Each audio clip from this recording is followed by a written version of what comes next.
23 ans. J'habite à Annecy et je viens de l'église Vie à Ambilly. Et puis voilà, une ville qui n'est pas très loin de la Suisse, donc de Genève.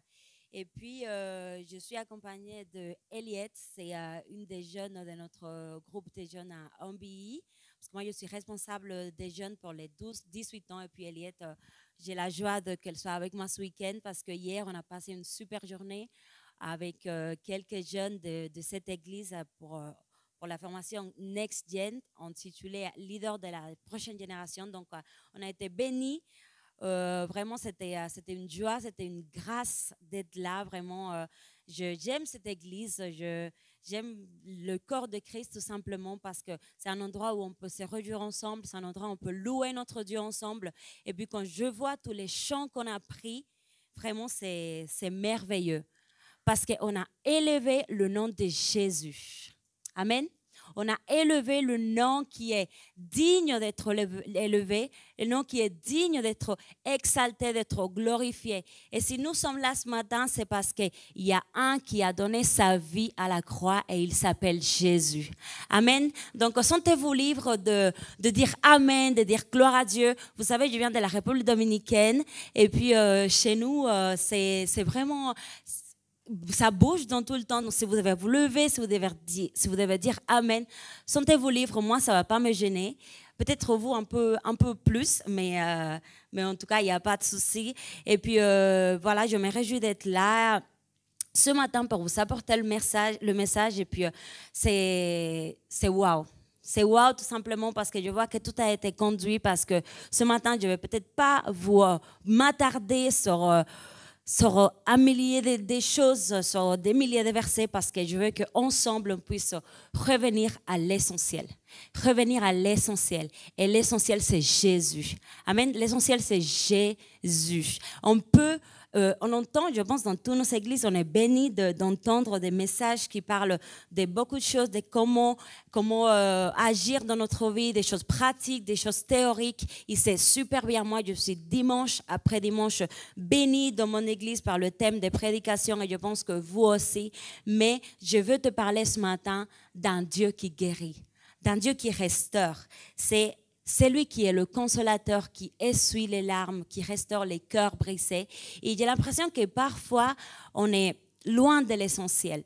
Parfois, on oublie la raison pour laquelle nous sommes réunis. On oublie la raison pour laquelle on est là. Et puis, c'est bien de revenir à l'essentiel. C'est bien de se rappeler jour après jour, dimanche après dimanche, tous les jours, tous les instants, le sacrifice de notre Jésus à la croix. Amen, parce que c'est la base, c'est le fondement de notre foi. C'est que un s'est donné sa vie, un s'est donné à la croix pour qu'aujourd'hui, nous qui étions loin, nous qui étions éloignés de lui, éloignés du Père, on puisse être là, présent dans ce lieu ce matin. Vraiment, on aurait pu être ailleurs en train de faire un tas des choses, des milliers de choses qui ne sont pas agréables à Dieu, mais il nous a choisis, il nous a mis à part pour qu'on soit là en train de le louer. Amen. Donc, je voulais prendre avec vous le verset qui se trouve dans 2 Corinthiens 5, 17, si vous savez vos Bibles. 2 Corinthiens 5, 17. On va lire au nom de Jésus. Si quelqu'un est en Christ, il est une nouvelle créature. Les choses anciennes sont passées. Voici, toutes les choses sont devenues nouvelles. Et tout cela vient de Dieu, qui nous a réconciliés avec lui par Christ et qui nous a donné le ministère de la réconciliation. Car Dieu était en Christ, réconciliant le monde avec lui-même, en n'imputant point aux hommes leur offense, et il a mis en nous la parole de la réconciliation. Nous faisons donc les fonctions d'ambassadeurs pour Christ, comme si Dieu exhortait par nous. Nous vous supplions au nom de Christ, soyez réconciliés avec Dieu. Waouh! Depuis hier, on n'arrête pas de dire waouh avec Marina et Eliette parce qu'on s'émerveille avec toutes les petites choses qu'on voit jour après jour. Hier, on a vu un super arc-en-ciel et on était là, waouh, c'est beau, waouh, c'est vraiment la création. Dieu est un Dieu créateur et puis on était tellement bénis, tellement heureuses de voir tout simplement la création de Dieu. Et avec ces versets, c'est ce que je dis, waouh.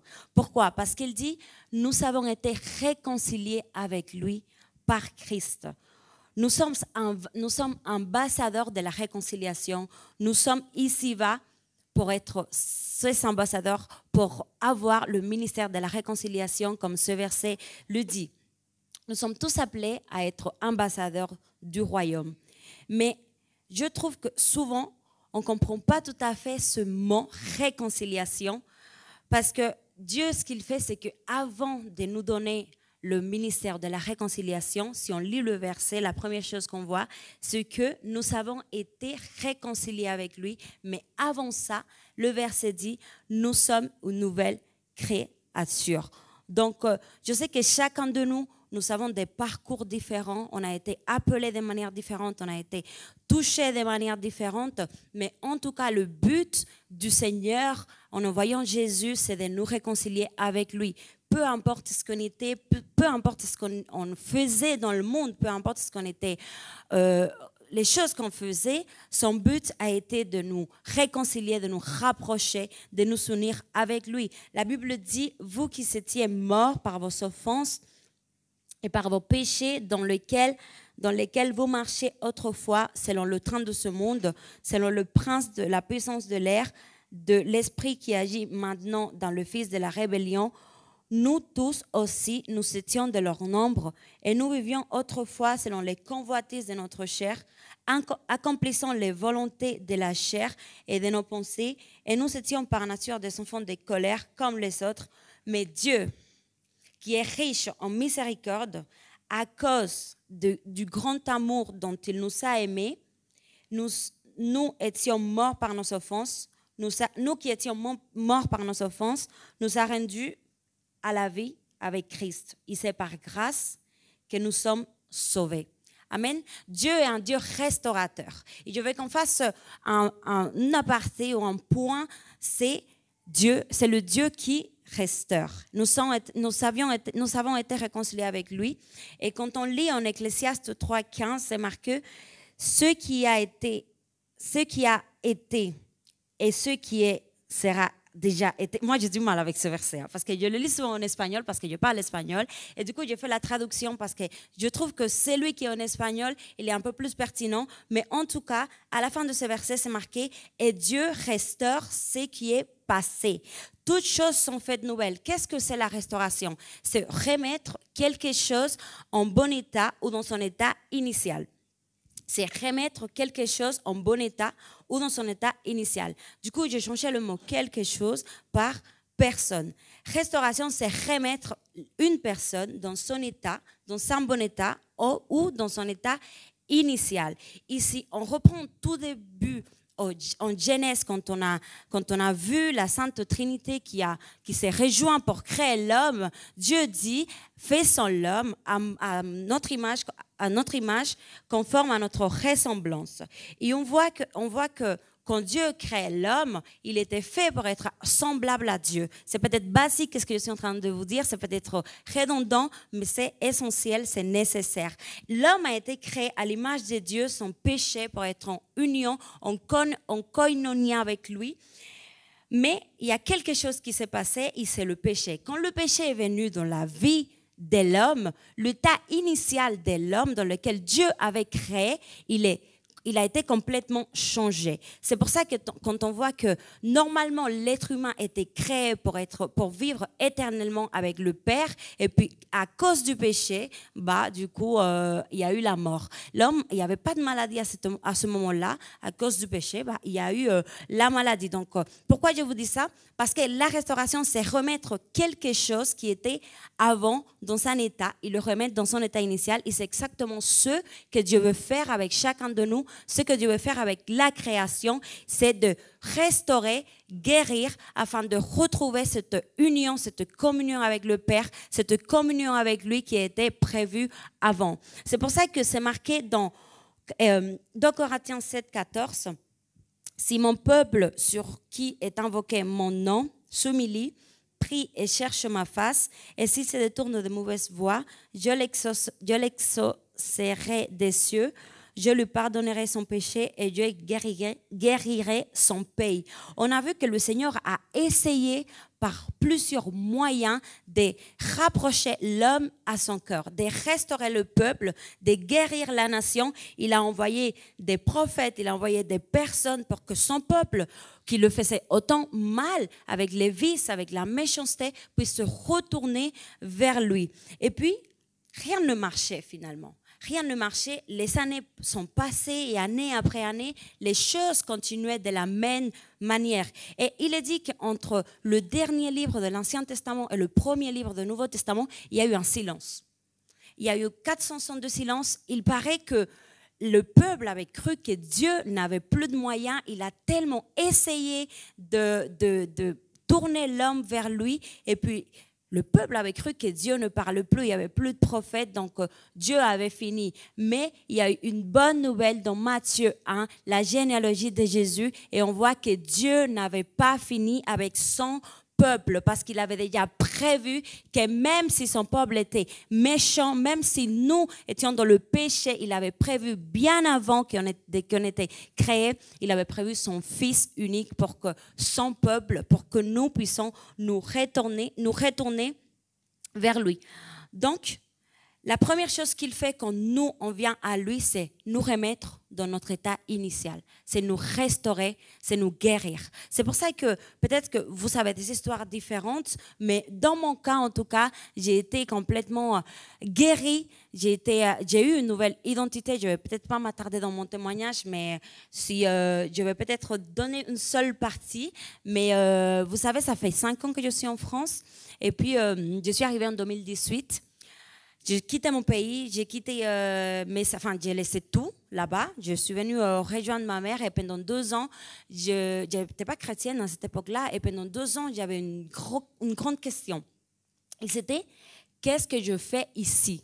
Qu'est-ce que je fais en France? Si en République dominicaine, j'étais super bien, j'avais ma vie, j'ai sorti en boîte de nuit, j'avais mes amis, j'avais mes copains, j'étais super là-bas. Et puis, pendant 2 ans, je ne comprenais pas le pourquoi j'étais arrachée de tout ça. C'est sûr que oui, j'ai pris la décision de venir en France parce que, voilà, ce n'était pas obligé. Mais en quelque sorte, je me suis dit, mais pourquoi je fais ça en fait? Qu'est-ce que je fais? Et suite après, quand je me suis convertie 2 ans après, depuis 2020 maintenant, j'ai compris le pourquoi. Et le but je ne comprenais pas à cette époque-là, et le but du Seigneur, c'était m'enlever de toutes les choses déjà qui m'empêchaient de m'approcher de lui. Parce que peut-être si j'aurais resté en République dominicaine, je n'aurais jamais été aussi proche de Dieu. Parce que pareil, j'étais dans le péché, j'avais une vie dans laquelle, dans ma chair, j'étais épanouie, mais pendant 2 ans, j'avais plus ça et je sentais un vide dans mon cœur. Je savais qu'il manquait quelque chose et je ne comprenais pas pourquoi j'étais ici, sur cette terre. Je ne comprenais pas pourquoi j'étais en France. Et quand je me suis convertie, la première révélation que j'ai eue, c'était « Voici toutes choses sont faites nouvelles ». Parce que moi, j'ai permis que tu es parti de chez toi pour laisser toute cette vie, et même si tu ne comprenais pas, maintenant tu comprends pourquoi je t'ai mis à part. Et c'est ce que le Seigneur fait avec chacun d'entre nous. Il nous prend, il nous choisit, il nous met à part pour lui, pour le servir, pour que lui, il puisse se révéler à nous. Pourquoi? Parce que quand on est trop dans le péché, quand on est trop formaté à vivre une vie qui n'est pas agréable à Dieu, en fait, on ne se tourne pas assez vers lui. Et puis Dieu, parfois, il est obligé de nous enlever de ces choses-là pour que nous, on puisse se rapprocher de lui et se retourner à lui. Donc, la première chose qu'il fait, c'est restaurer et nous remettre dans l'état initial. Et l'état initial, c'était avoir une communion de cœur à cœur avec le Père, avoir une communion intime, une intimité avec Dieu. Et c'est ce qui fait le péché, ce qu'il nous enlève, il nous éloigne de Dieu. Donc, remettre l'homme dans son état initial. La deuxième chose, c'est qu'on est appelé pour réconcilier. Donc, d'abord, on est réconcilié avec lui et ensuite, il nous donne le ministère de la réconciliation. Et ça, c'est incroyable, en fait, pas seulement il nous choisit, pas seulement il nous met à part, pas seulement il nous réconcilie avec lui, sinon qu'il nous donne vraiment un droit de réconcilier l'homme avec lui. C'est pas nous qui vont convaincre l'homme, c'est pas nous qui vont faire changer les personnes, mais au moins on a un pouvoir, on a un droit, et c'est de témoigner de la puissance de Dieu, témoigner de ce que Jésus a fait avec nous, afin que le Saint-Esprit puisse convaincre les hommes des péchés. Et puis ça, c'est extraordinaire, parce que comment est-il possible qu'un grand Dieu qui peut faire toutes choses puisse s'en servir de nous qui sommes rien, afin de toucher le monde, afin de toucher nos voisins, afin de toucher nos amis, afin de toucher nos collègues. Ça, c'est juste extraordinaire, parce que Dieu, il est Dieu sans nous, mais nous sommes rien sans Dieu. Du coup, c'est incroyable comme on voit qu'il nous a appelés pour réconcilier. Il nous a appelés pour réconcilier l'homme avec Dieu. C'est pour ça que chacun d'entre nous, on passe par des diverses épreuves, on passe par des diverses situations, et ça vient avec. Ça vient avec ce ministère-là de la réconciliation. Et c'est tout à fait normal, parce que si moi, je n'aurais pas eu une nouvelle identité, je ne peux pas dire aux jeunes, aux filles, à dire c'est possible d'avoir une identité en Christ. Si vous n'avez pas été guéri d'une maladie, vous ne pouvez pas dire aux malades, c'est possible d'être guéri en Christ. Si vous n'avez pas été enlevé des vices, de la méchanceté, ce n'est pas possible à dire aux autres, moi j'ai vécu. Toi aussi, tu peux vivre ça avec Jésus, parce que Jésus, c'est celui qui guérit, parce que Jésus, c'est celui qui restaure les cœurs brisés, c'est celui qui essuie toutes les larmes. Donc, c'est pour ça que nous tous, on est en quelque sorte obligés de passer par diverses épreuves, afin que, avec cela, on puisse se servir. C'est une puissance pour parler de la bonté de Jésus, pour parler de ce que Jésus a fait pour nous. C'est pour ça que Paul, il disait, je me réjouis dans les épreuves, je me réjouis dans la persécution, parce que c'est comme ça que je vais pouvoir parler au peuple, parler au monde, de que dans le monde, il n'y a rien en fait. Il n'y a rien là-bas. La vraie vie, le vrai bonheur se trouve en Jésus.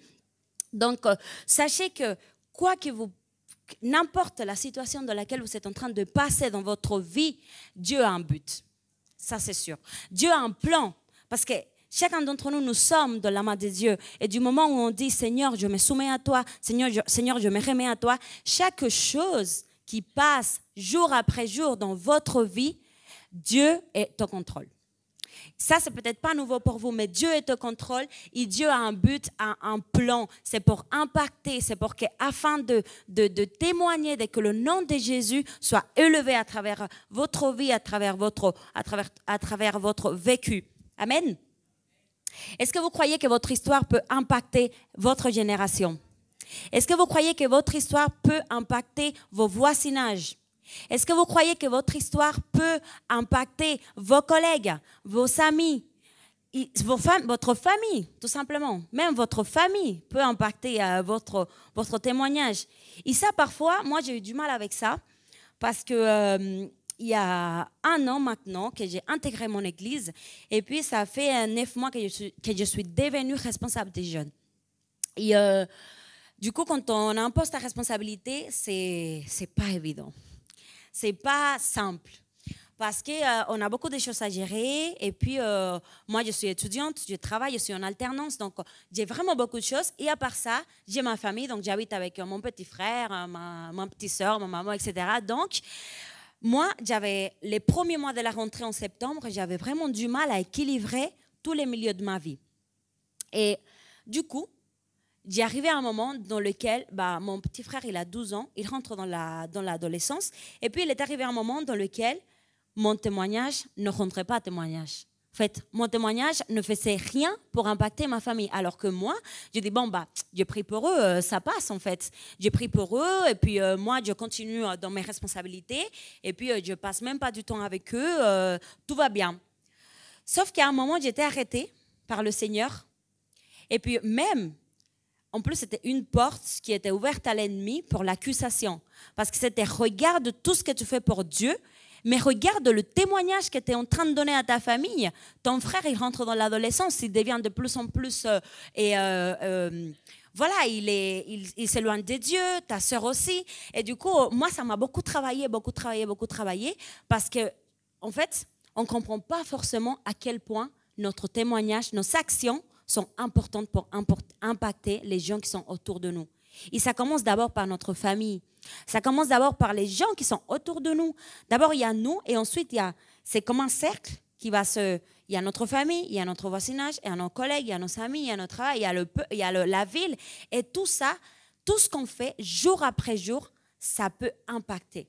Vraiment, ça peut impacter.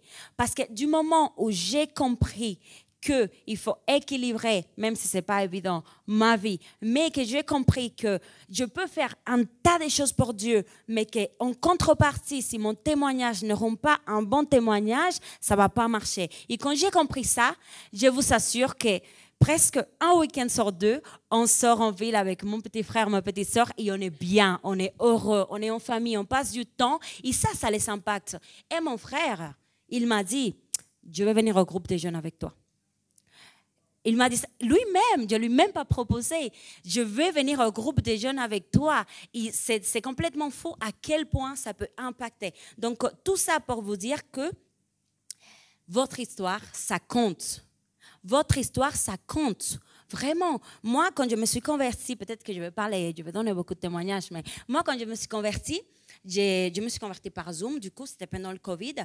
Et puis, j'entendais des gens qui témoignaient, qui disaient, non, mais le Seigneur m'a sorti de la drogue. Moi, voilà, ils donnaient des témoignages, des trucs super extraordinaires. Et moi, j'étais là, ah ouais, bah d'accord, moi, ok, bah j'ai pas de témoignage en fait. J'étais là, mais ok, bah, en fait, le Seigneur a fait tellement de choses pour ces gens-là. Et moi, j'étais là, mais j'étais peut-être parfaite en fait avant. Sauf que non, en fait. Sauf que, alors, pas du tout. Et, pourquoi? Parce qu'en tout cas, le péché, pour Dieu, c'est le péché. Ça peut être aussi petit comme aussi grand, c'est un péché. Et du coup, moi, j'ai compris ça et j'étais là en mode, ah oui, d'accord, ok. Bah si, il y a un témoignage, en fait. Si, il y a un témoignage parce que j'étais quelqu'un qui était orgueilleuse. J'étais quelqu'un qui vivait déjà pour le monde, vivait pour beaucoup de personnes. Moi, j'avais peur d'être mal regardée, donc j'étais une mythophile. Je voulais toujours montrer une identité dans laquelle je n'étais pas, juste pour rentrer dans le moule, juste pour rentrer dans un cadre. Sachant que j'étais danseuse en République dominicaine, donc c'est un milieu où ça, pareil, tu dois montrer une image, tu dois montrer... Voilà, tu dois te montrer pour rentrer dans le moule. Et puis, quand j'ai commencé à penser à tout ça, tout ce que j'étais dans le monde, je dis, ah oui, peut-être que le Seigneur ne m'a pas sorti de la drogue, mais il m'a donné une nouvelle identité, il m'a fait une nouvelle personne, il m'a enlevé l'orgueil. Et c'est toutes ces choses-là qui font de moi mon témoignage. Et je suis sûre qu'il y a d'autres choses qui font de vous aussi vos témoignages. Et sachez que je vais peut-être être répétitive dans ce que je dis, mais votre témoignage, ça a une importance. Ça a une importance, c'est sûr. Même si on pense que Dieu a fait des choses extrêmement grandes pour les autres personnes, des gens qui étaient vraiment dans n'importe quoi, qui ont tombé plus bas. Nous aussi, on a tombé plus bas parce que du moment où on n'a pas Jésus dans notre cœur, on est bas. On n'est rien. Du moment où Jésus n'est pas le roi de notre cœur, du moment où Jésus n'est pas le maître, n'est pas le tout-puissant, n'est pas la première personne, parce que moi, j'aime pas dire ça. J'aime pas dire que Jésus est le premier. Non. Parce qu'en fait, ce qui se passe, c'est que si on met Jésus au premier, tout ce qui est derrière, ça ne le concerne pas. Mais par contre, si on met Jésus au centre, c'est-à-dire que toute notre vie, ça tourne autour de lui. Et c'est ça qui est l'important. Et du moment où Jésus n'est pas le centre de notre vie, on est loin de lui, on est dans le péché parce qu'on est contre la volonté de Dieu. Et la volonté de Dieu, c'est que nous soyons approchés de lui et que nous ayons un cœur à cœur avec le Père. Et du coup, quand j'ai compris ça, je me suis dit, waouh, Seigneur, merci pour tout ce que tu as fait pour moi. Merci pour tout ce que tu as fait pour ma vie. Tout simplement. Et ça nous aide à être reconnaissants. Rendre grâce, ça nous aide à être reconnaissants parce qu'il faut savoir qu'avant, le peuple, pour que Dieu accepte la reconnaissance, il fallait faire une offrande. C'était conditionné, il fallait donner un agneau qui était jeune, etc.